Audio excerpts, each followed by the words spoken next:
नमस्कार दोस्तों, मैं हूं ममता तिवारी और आप सभी का स्वागत करती हूं मेरे चैनल ममताज वे में। कैसे हैं आप सब? तो ये बताने के लिए कमेंट बॉक्स में श्री हरि विष्णु जरूर लिखें। तो चलिए दोस्तों, आज हम इस वीडियो में जानेंगे बरूथनी एकादशी का व्रत हमें कब करनी है, एकादशी तिथि कब से प्रारंभ हो रही है, कब समाप्त हो रही है, पारण का शुभ मुहूर्त क्या है, दशमी से लेकर और द्वादशी तक के बीच का संपूर्ण नियम विधि हम लोग जानेंगे। तो आप लोग बने रहिए मेरे साथ मेरे चैनल पर। अगर आपको मेरा वीडियो पसंद आता है तो प्लीज आप मेरे चैनल को सब्सक्राइब कर दीजिएगा, बेल आइकन को प्रेस कर दीजिएगा, जिससे कि मेरे वीडियो के नए नोटिफिकेशन आप सभी के पास सबसे पहले पहुंचे।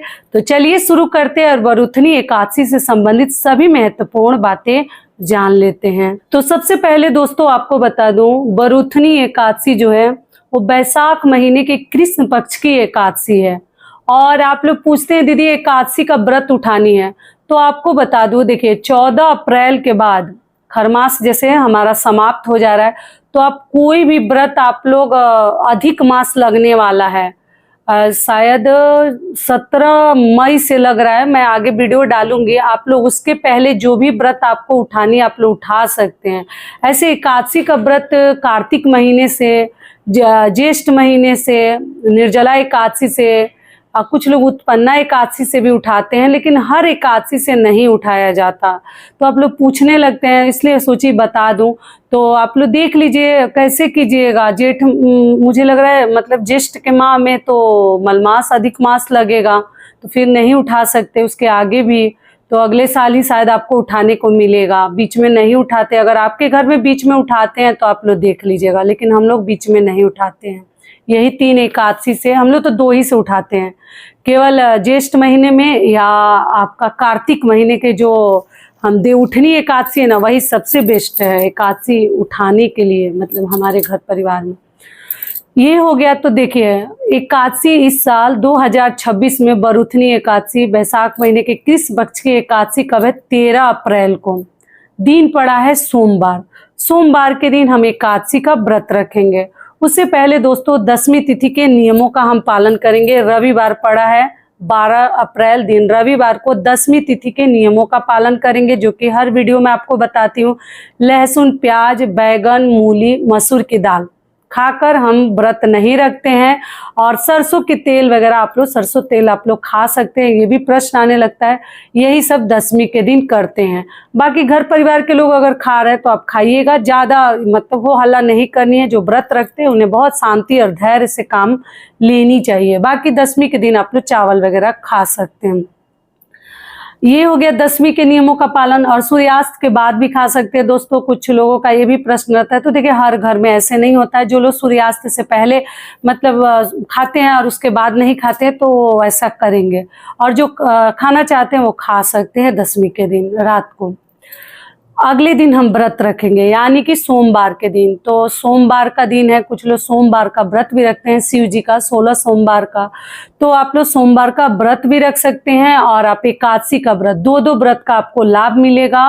और उस दिन आप लोग शिव जी की भी पूजा कर सकते हैं, साथ में विष्णु भगवान की भी हम पूजा करेंगे और व्रत रखेंगे।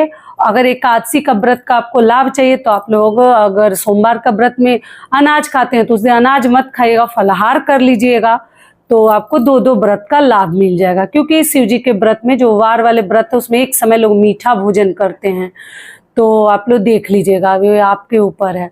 और एकादशी के दिन दोस्तों हम फिर स्नान ध्यान करके पूजा पाठ करेंगे विष्णु भगवान के, और पीले चीज़ों का प्रयोग करेंगे। जैसे आप भगवान की पूजा जितना सुबह कर लेंगे, उसके बाद आप लोग फल फलाहार ले सकते हैं, चाय, दही, दूध, फ्रूट जो चाहे ले सकते हैं।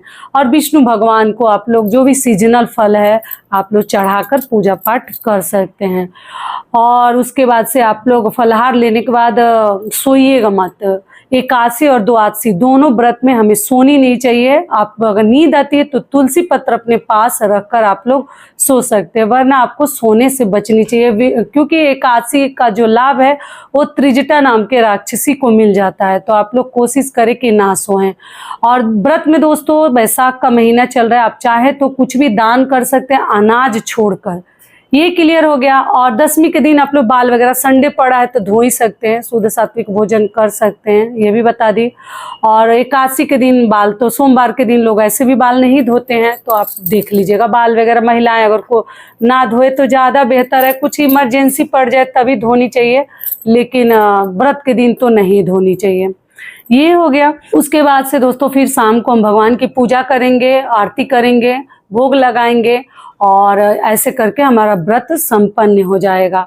अगले दिन आप लोग द्वादशी के दिन फिर से हम पूजा पाठ करके, और करने के उपरांत आप लोग जैसे भोजन में आप शुद्ध घी का हम उस दिन भोजन बनाते हैं, यानी कि 14 तारीख को दिन पड़ा है मंगलवार।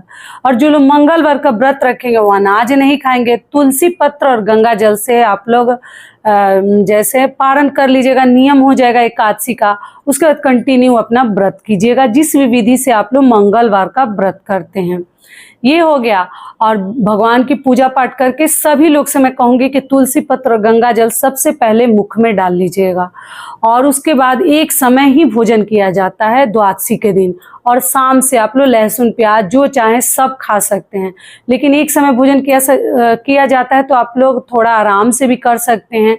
रोटी का ही किया जाता है, जो लोग चावल से अपना करते हैं वो अपना चावल से करेंगे, लेकिन हम लोग रोटी से ही हमेशा से करते आए हैं। तो रोटी से हम व्रत खोलेंगे, दाल रोटी सब्जी, उस दिन भी लहसुन प्याज अवॉइड करते हैं, नहीं खाते हैं, और घी का बना हुआ हम द्वादशी के दिन भोजन करते हैं। उसके बाद से दोस्तों उस दिन भी आप लोग सोइएगा मत, और एकादशी व्रत में या द्वादशी के दिन भी कोशिश करें किसी की चुगली निंदा ना करें, क्योंकि ये व्रत नहीं है, त्याग है, तपस्या है, और 3 दिवसीय व्रत होता है। नाम है कि एक दिन का व्रत, तीनों दिन नियम विधि का पालन करना पड़ता है। तो किसी की चुगली निंदा ना करें, नॉर्मल बातचीत कर सकते, किसी जीव की हत्या ना करें, इन सभी बातों का ध्यान रखिएगा। और द्वादशी के दिन कुछ न कुछ दान जरूर कर दीजिएगा। अनाज का दान का नियम है, आटे का दान किया जाता है। अगर नहीं कर पाते हैं तो आप लोग पैसे का भी दान करके दान दे सकते हैं। और जब भी भोजन करने बैठते हैं तो पहला निवाला पशु पक्षियों के लिए निकाल दे, या अपने घर के बच्चों को, बहू को, बेटी को दे सकते हैं। ग्रासन बोलते हैं उसको, ग्रास बोलते हैं। पहला निकाल कर ही प्रसाद के रूप में तब हमें खानी चाहिए। शुद्धता को ध्यान में रख के बनाएं तो भगवान को भी भोग लगा सकते हैं। और चलिए अब आगे दोस्तों, तुलसी जी की पूजा को लेकर 3 दिन ऐसे दिन पड़ रहे हैं जिस दिन हम तुलसी जी में जल नहीं डाल सकते।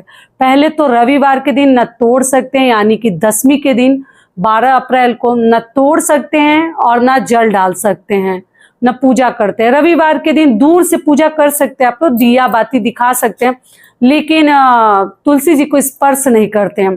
अगले दिन एकादशी है, सोमवार के दिन, एकादशी के दिन भी तुलसी जी में जल नहीं डालते हैं और दूर से पूजा पाठ कर लेते हैं।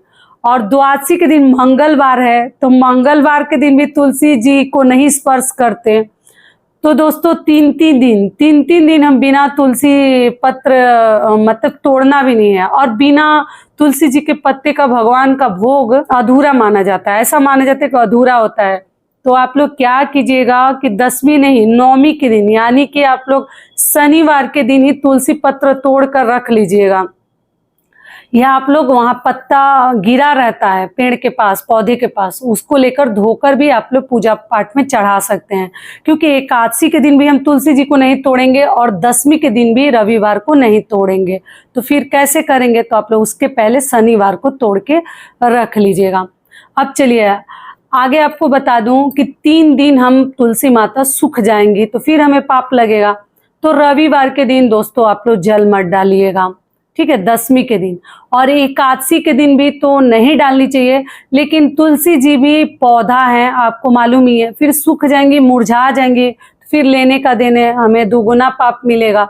तो देखिएगा अगर पौधा आपका मुरझा रहा है तो आप लोग मंगलवार को डाल सकते हैं, या आप लोग रविवार को तो बिल्कुल ना डालें। एकादशी के दिन आप लोग क्या कीजिएगा, शाम को डाल दीजिएगा। अगर तुलसी जी पूरी तरीके से मुरझा रही हैं, खराब हो रही हैं, तब डालिएगा, वरना आप रविवार और सोमवार को अवॉइड कीजिएगा, मंगलवार को डाल दीजिएगा, मतलब द्वादशी के दिन। और शनिवार को भी शाम में डाल दीजिएगा, कि रविवार को नहीं भी डालेंगे तो काम चल जाएगा। थोड़ा ध्यान आपको रखने की जरूरत है। तो ये भी समझा दी, 3 दिन बिना जल डाले रखेंगे तो माता सूख जाएंगे, पौधा है ना, तो हमें ध्यान रखते हुए पूजा पाठ करनी है। सारी बातें आपको बता दी 10वीं से लेकर द्वादशी तक के बीच के। अब चलिए आगे जान लेते हैं एकादशी तिथि कब से प्रारंभ हो रही है, कब समाप्त हो रही है, पारण का शुभ मुहूर्त क्या है। एकादशी तिथि प्रारंभ हो रही है 13 अप्रैल दिन सोमवार को भोर में 1:18 पर। इसको आप लोग 12 अप्रैल भी बोल सकते हैं, ठीक है। और एकादशी तिथि समाप्त हो रही है 14 अप्रैल दिन मंगलवार को भोर में 1:07 पर।